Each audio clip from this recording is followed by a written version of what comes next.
जय श्री राम। दुर्वासा ऋषि और कल्प वृक्ष की कथा। एक समय जब श्री रामचंद्र जी का दर्शन करने के लिए अपने 60,000 शिष्यों सहित दुर्वासा ऋषि अयोध्या को जा रहे थे, तब मार्ग में जाते हुए दुर्वासा ने सोचा कि मनुष्य का रूप धारण कर यह तो विष्णु जी ही संसार में अवतीर्ण हुए हैं। यह तो मैं जानता हूँ, किंतु संसारी जनों को आज मैं उनका पौरुष दिखलाऊंगा। अपने मन में ऐसा विचारते हुए वे अयोध्या आए और नगरी में प्रवेश कर सबको साथ लिए भगवान के भवन के 8 चौकों को लांघ कर पहले सीता जी के भवन में पहुँचे। तब शिष्यों सहित दुर्वासा को सीता जी के द्वार पर उपस्थित देख पहरेदारों ने शीघ्रता से दौड़कर श्री रामचंद्र जी को इनकी सूचना दी। यह सुनते ही भगवान राम मुनि दुर्वासा के पास आ पहुँचे और प्रणाम कर सबको बड़े आदर सहित भवन के भीतर लिवा गए तथा बैठने के लिए सुंदर आसन दिया। तब आसन पर बैठते ही दुर्वासा ने मधुर वचनों में श्री रामचंद्र जी से कहा कि आज 1000 वर्ष का मेरा उपवास व्रत पूरा हुआ है। इस कारण मेरे शिष्यों सहित मुझे भोजन कराइए और इसके लिए आपको केवल 1 मुहूर्त का समय देता हूँ।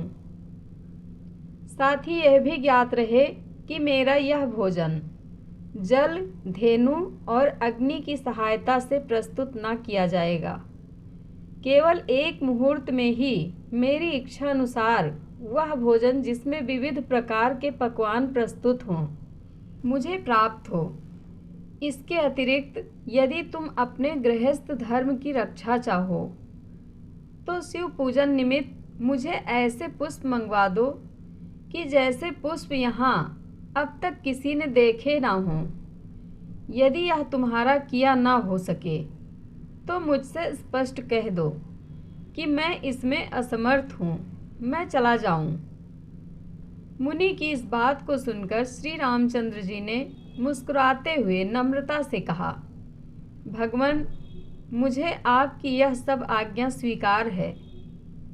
तब राम की बात सुनकर दुर्वासा ने प्रसन्न होकर कहा, मैं सरयू में स्नान करके अभी तुम्हारे पास आता हूँ, शीघ्रता करना।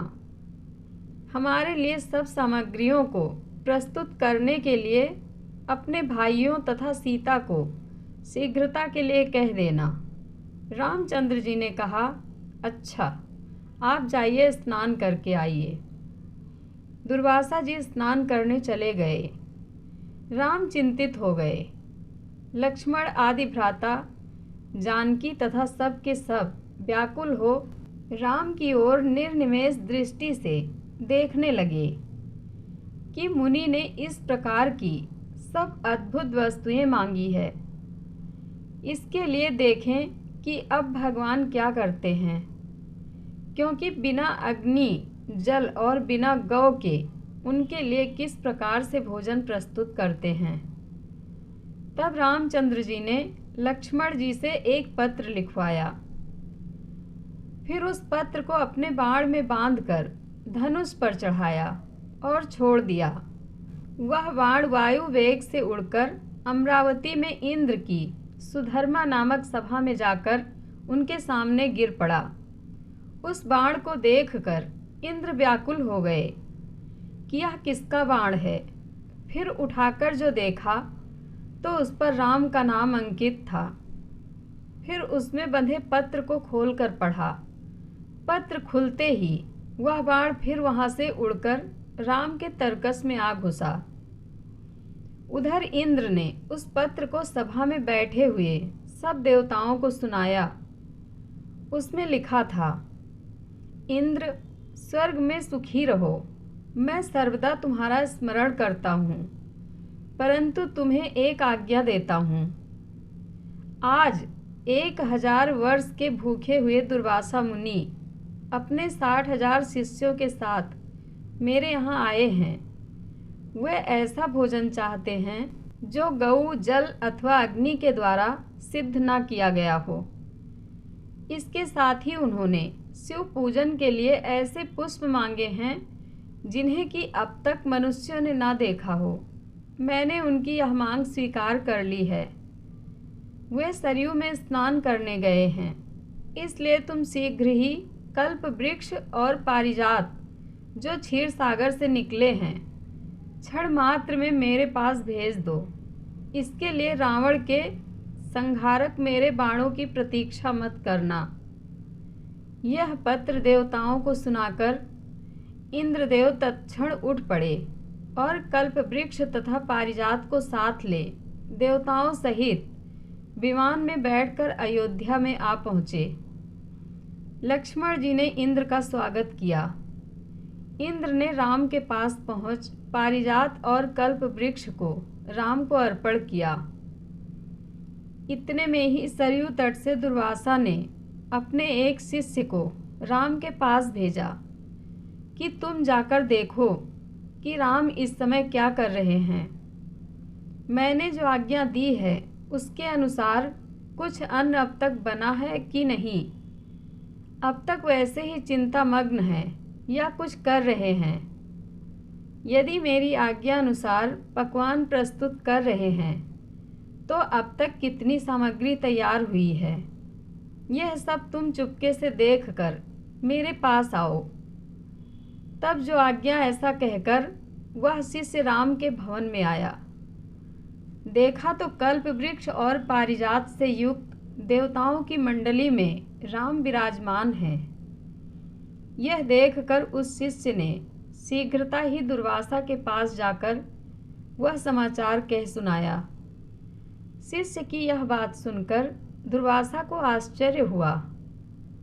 स्नान कर शिष्यों को साथ ले दुर्वासा ऋषि भी रामचंद्र जी के सुंदर भवन में आ पहुँचे। दुर्वासा जी को आया देख देवताओं सहित राम ने उठकर उन्हें तथा उनके सब शिष्यों को बड़े आदर के साथ प्रणाम किया और उत्तम आसन पर बिठाकर सीता तथा लक्ष्मण आदि के साथ उनका पूजन किया। फिर जिन पुष्पों को मनुष्यों ने अब तक नहीं देखा था, शिव पूजन के हेतु पारिजात के उन पुष्पों को राम ने दुर्वासा के समक्ष प्रस्तुत किया। उन पुष्पों को देख मुनि दुर्वासा ने एक बार तो आश्चर्य किया, किंतु मौन भाव से उन्हें ग्रहण कर शिवजी तथा अन्य देवताओं का उन पुष्पों से पूजा की। फिर उसी क्षण श्री रामचंद्र जी ने लक्ष्मण तथा सीता आदि को सब भोजन परोसने की आज्ञा दी। तब दिव्य अलंकारों से विभूषित सीता ने कल्प वृक्ष और पारिजात की पूजा कर अनेक पात्रों को लाकर उनके नीचे रख दिया और वह प्रार्थना करती हुई इस प्रकार बोली कि हे क्षीर सागर से उत्पन्न होने तथा देवताओं के मनोरथों को पूर्ण करने वाले कल्प वृक्ष, आज शिष्यों सहित हमारे यहाँ आए हुए दुर्वासा को तुम संतुष्ट कर दो।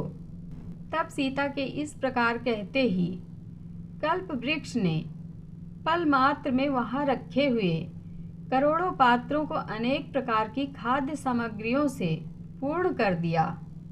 फिर तो उन सब अन्नों को उर्मिला सहित सीता ने स्वर्ण के पात्रों में रखकर दुर्वासा के समक्ष परोस दिया। फिर तो रामचंद्र से निवेदित दुर्वासा ने अपने शिष्यों के साथ बड़े प्रेम से वह सब भोजन किया। फिर हाथ मुंह धो तांबूल तथा दक्षिणा लेकर दुर्वासा ऋषि वहाँ से प्रसन्नता के साथ आगे रवाना हुए। जय श्री राम।